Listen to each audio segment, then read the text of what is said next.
Olá, pessoinhas, tudo bem com vocês? Hoje a gente vai iniciar a nossa aula de número 25, continuando com aquela nossa retomada de conteúdo. Mas antes, nós vamos corrigir as nossas duas questõezinhas da aula passada. Pega o seu caderninho, pega o seu penal, se posicione e vamos lá. A questão número 1 era: como que os seres vivos podem ser classificados de acordo com o modo de obtenção de alimento? Como mesmo, pessoal? Vocês devem ter respondido correto aí no caderninho. Produtores, consumidores e decompositores. Produtores, aqueles que produzem o seu próprio alimento através da fotossíntese, são as plantas. Os consumidores, que se alimentam de outros seres vivos. E os decompositores, que é o pessoal da faxina, que faz toda a decomposição da matéria orgânica. Se você acertou, põe um Czinho. Se você errou alguma coisinha, apaga e copia a respostinha correta, ok, pessoal? Se faltou alguma coisa, acrescenta e completa. Vamos para a questão de número 2. Sobre as relações ecológicas, explique a diferença entre relação harmônica, desarmônica e dê 2 exemplos de cada. Então, a relação harmônica, você deve ter anotado aí, é aquela em que as espécies ou os indivíduos se beneficiam daquela relação. Todo mundo sai ganhando, todo mundo sai se dando bem. Então, ela pode ser, por exemplo, o mutualismo e a protocooperação, onde duas espécies diferentes acabam se relacionando para o benefício de ambas. O mutualismo é o líquen, lembra que é a associação do fungo com a alga? Então, ela é obrigatória. Já o protocooperação, ela não é obrigatória. Uma espécie se beneficia da outra. Nas relações desarmônicas, uma das espécies ou um dos indivíduos acaba se dando mal, acaba no prejuízo, como, por exemplo, a competição e a predação. Certo, pessoal? Agora, a gente vai iniciar a nossa retomada de conteúdo sobre temperatura e calor.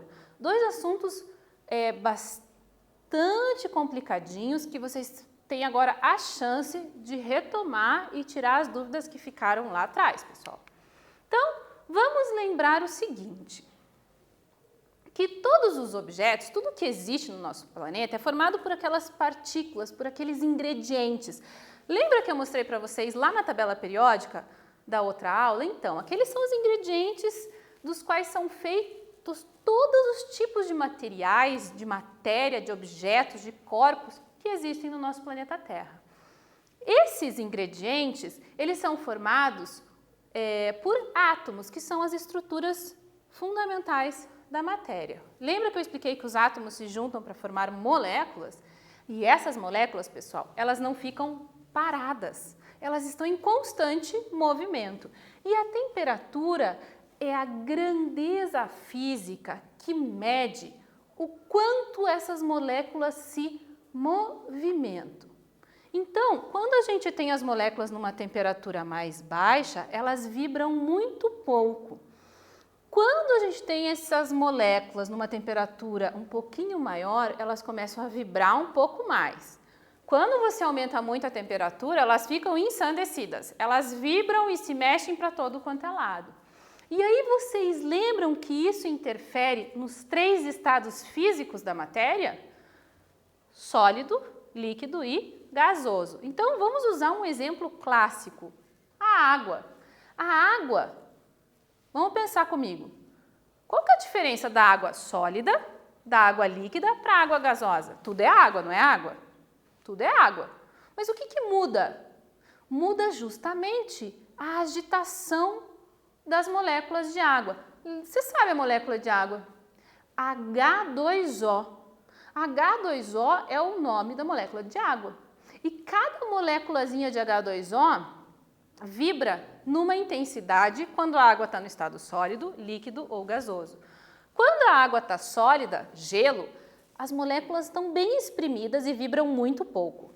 Quando você dá calor, você aquece essa água, as moléculas começam a se movimentar e começam a ter um movimento maior, começam a ocupar mais espaço e passam para o estado líquido.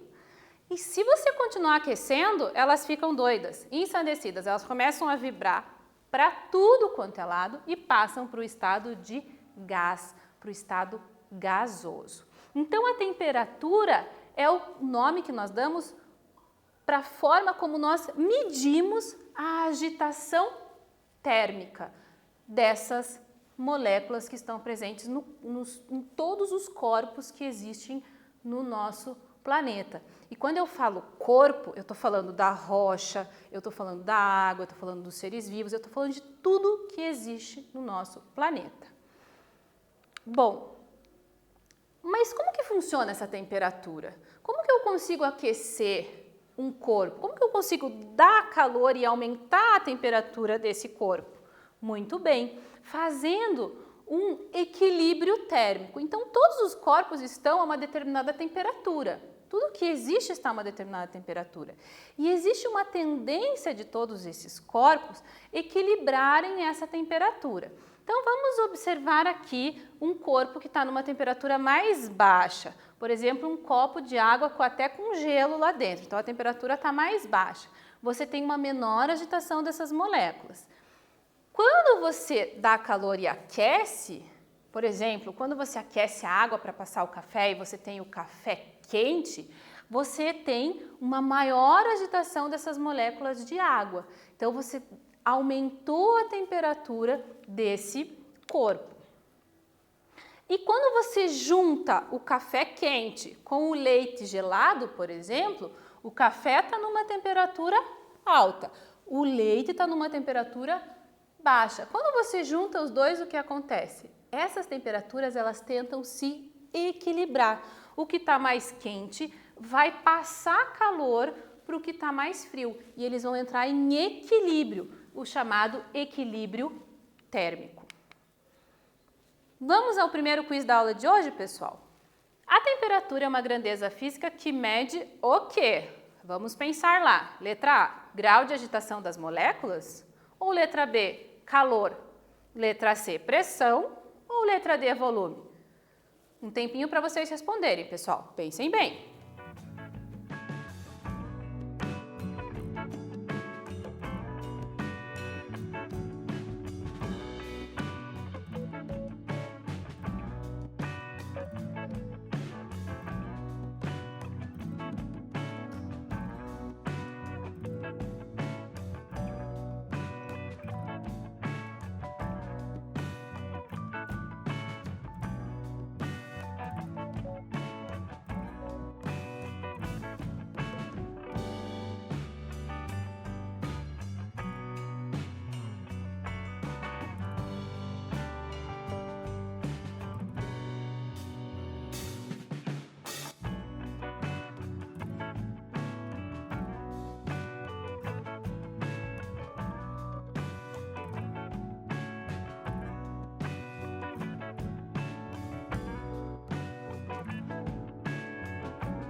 Responderam lá, pessoal? Vamos à resposta correta.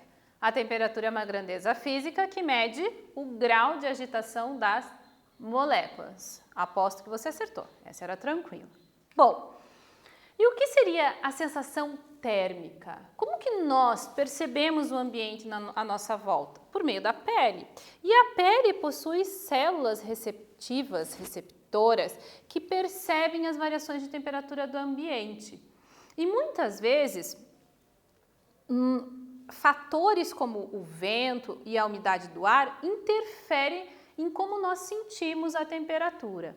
Às vezes a temperatura está mais elevada, 30 graus Celsius, 25 graus Celsius, mas está batendo aquele ventinho gostoso, então a gente percebe aquele ventinho e parece que está menos quente, parece que a temperatura está menor, só que não, a temperatura continua 30 graus Celsius, mas é que a sensação na nossa pele permite que a gente sinta um conforto melhor com relação àquela temperatura. A isso nós damos o nome de sensação térmica. É a relação de como o nosso corpo percebe a temperatura que está ao nosso redor. Uma coisa importante que a gente tem que lembrar, pessoal, é que quando a temperatura do ambiente é maior, está uma temperatura mais alta no ambiente do que num determinado objeto, num determinado corpo, o ambiente acaba cedendo calor para aquele corpo. E o corpo acaba aumentando a sua temperatura. Então, imagine você tomando sol. Quando você toma sol, você não percebe que o seu corpo aumenta a temperatura, ele fica mais quente? Então, quando acontece isso, as moléculas daquele corpo, elas ocupam um pouquinho mais de espaço. Por quê? Porque as moléculas vibram um pouco mais quando elas recebem calor. E vibrando um pouco mais, elas ocupam um pouco mais de espaço. E este ocupar mais espaço nós chamamos dilatação térmica. Por outro lado, quando a temperatura do corpo, do objeto, é maior que a temperatura do ambiente, este corpo perde calor, ele cede calor para o ambiente, ele transfere calor para o ambiente e ele diminui a sua temperatura. E quando isso acontece, existe uma contração térmica, as moléculas vibram menos naquele corpo, então elas ocupam um espaço um pouquinho menor. É muito interessante observar isso em metais. Vamos imaginar um trilho do trem formado lá de ferro, metal, uma liga metálica, mas vamos imaginar que é de ferro.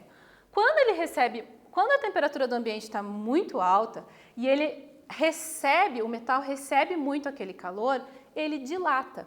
Então, se eu fizesse um trilho do trem linear, um bloco de ferro do lado do outro, quando esquentasse o trilho e aquele metal, o que ia acontecer? Não ia ter para onde as moléculas expandirem. Por isso que se você observar o trilho do trem, existe sempre um espacinho entre um bloco de metal e outro, um bloco de ferro e outro, para que quando aquele trilho receber muito calor do ambiente, ele tem espaço para aumentar de volume e diminuir de volume. Isso é muito interessante, pessoal. Agora vamos ver e relembrar, pessoal, como é que se mede a temperatura de um corpo, de um objeto. Então, o instrumento utilizado para medir a temperatura de um corpo é o termômetro. O termômetro, basicamente, é uma estrutura em vidro com uma região na sua extremidade que possui um metal.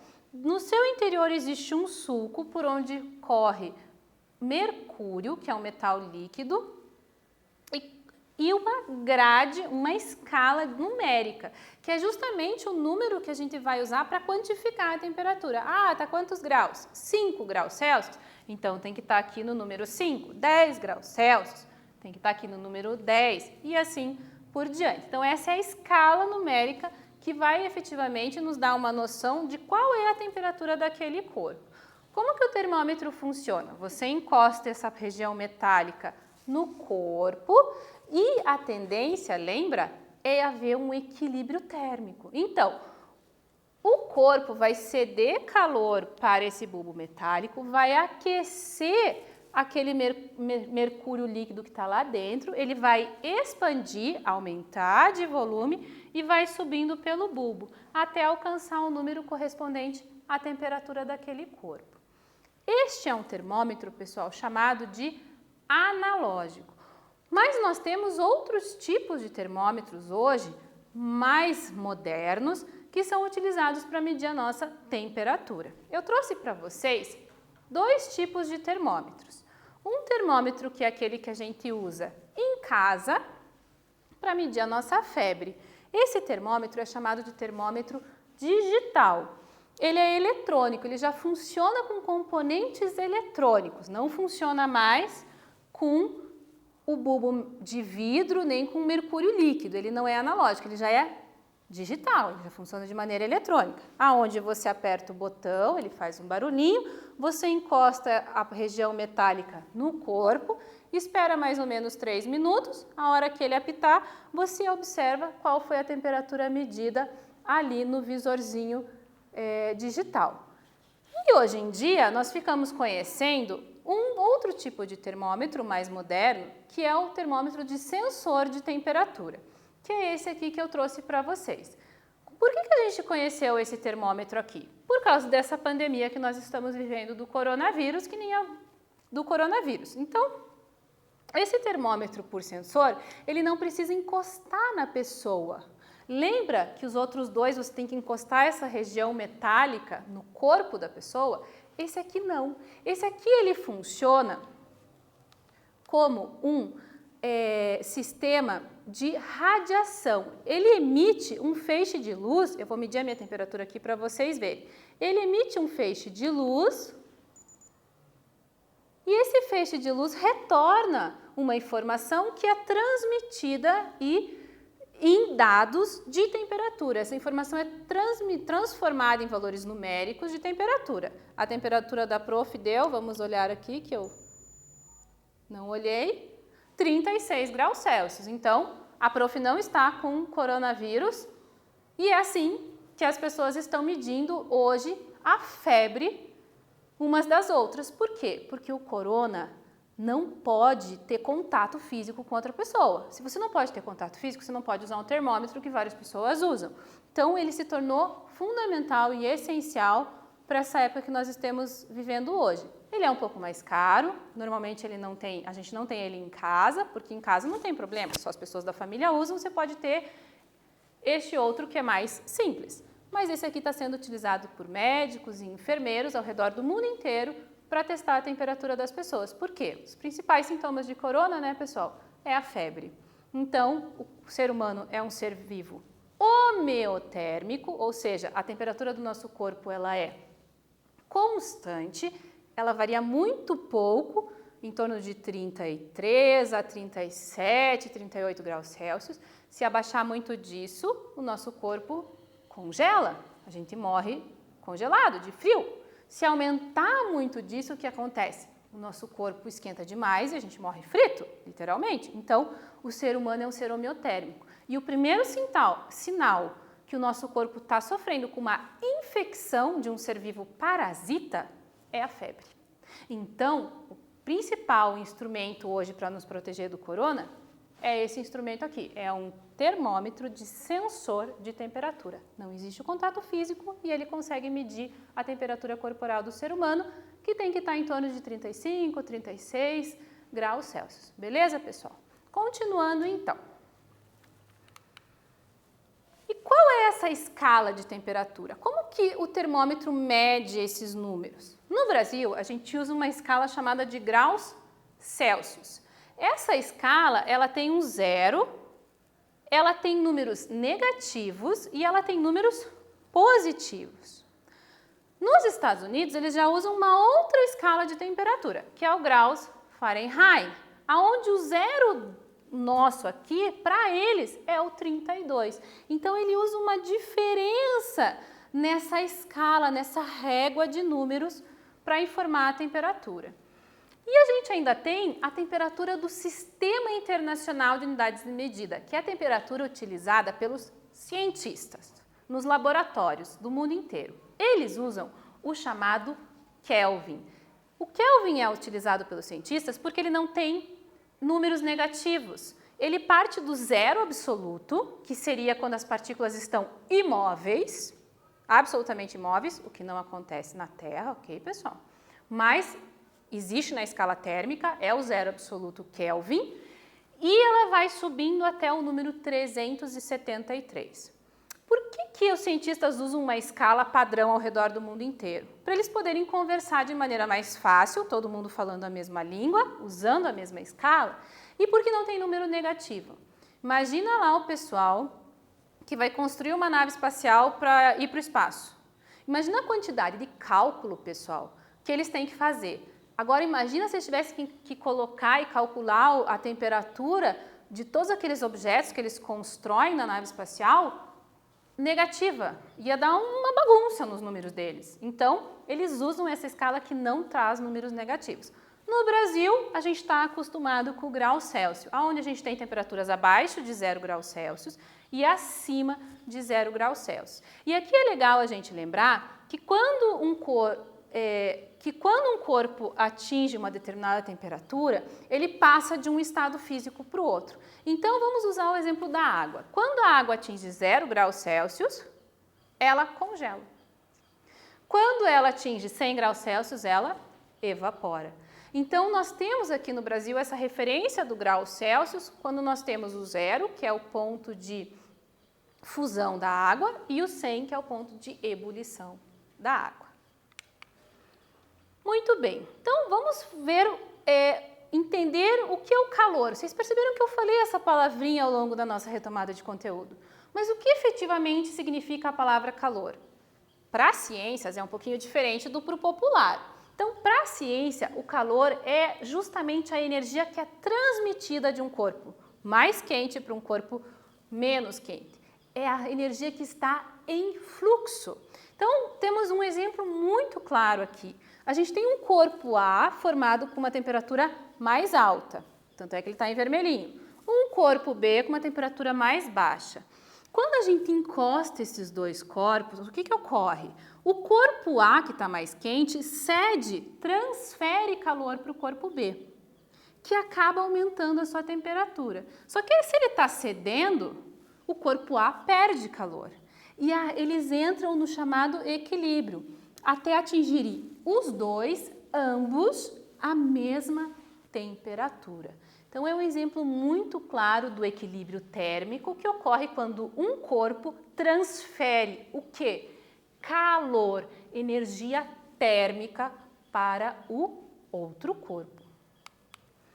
Vamos a mais um quiz, pessoal, da aula de hoje? Então, vamos lá. Número 2. O calor é definido como uma energia térmica que flui entre dois corpos. Acabamos de ver.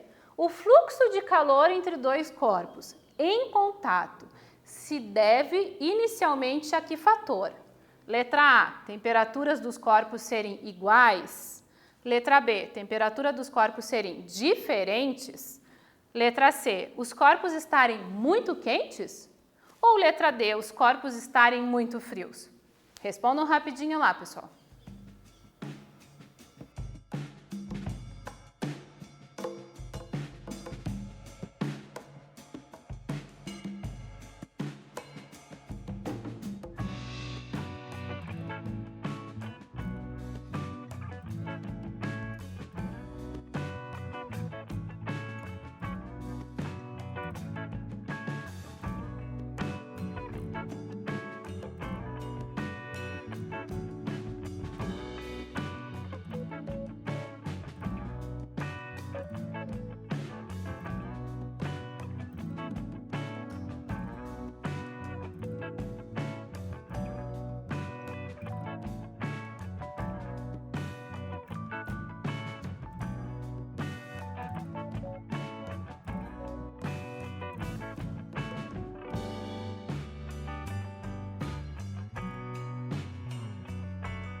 Responderam lá, pessoal? Vamos à resposta correta.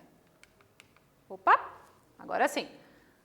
O calor ele é definido como a energia térmica que flui entre dois corpos que só podem estar com temperaturas diferentes. Como que vai fluir?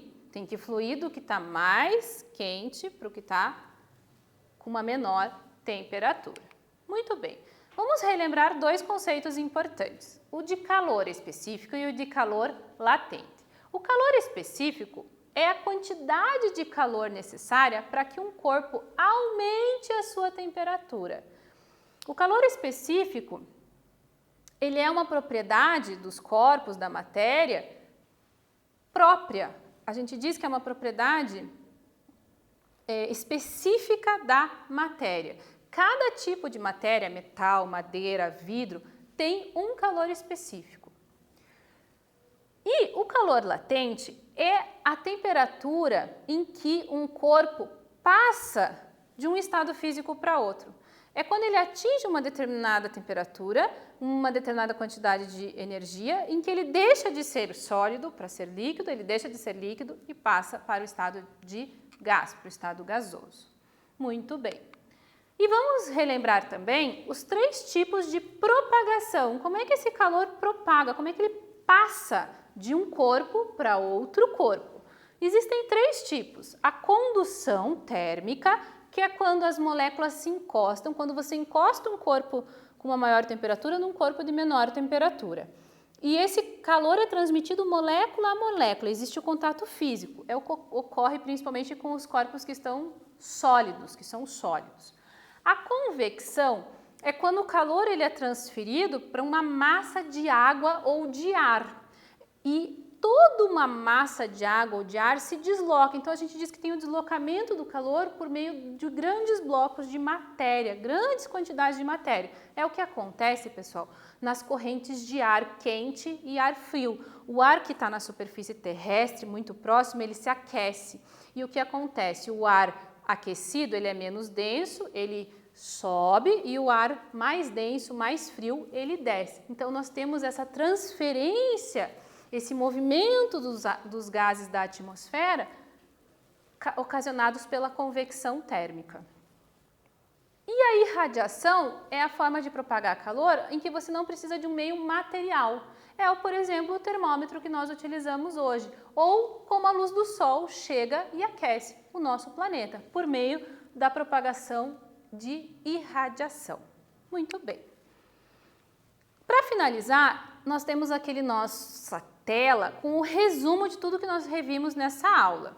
Então, vai ficar lá disponível para vocês no formulário, no documento digital, vocês podem acessar a qualquer momento. É importante que vocês entendam esses conteúdos, eles são bastante complexos, mas se for preciso, assista novamente a aula e reveja tudo isso para fazer o seu formuláriozinho online que está lá no Classroom. Não deixe de fazer as suas atividades do Classroom, ok, pessoal? Mas não vamos terminar sem fazer uma pequena atividade. Pega o caderninho e copia rapidinho lá a seguinte questão. Qual é a relação, em relação ao equilíbrio térmico, assinale a alternativa incorreta, o que está errado. Vamos lá, pessoal, copiem as 5 alternativas, um tempinho para vocês copiarem.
Copiaram lá, pessoal? Então é isso. Com isso nós finalizamos a aula de hoje e nos vemos na próxima aula. Não deixem de fazer suas atividades. Vejo vocês daqui a pouco.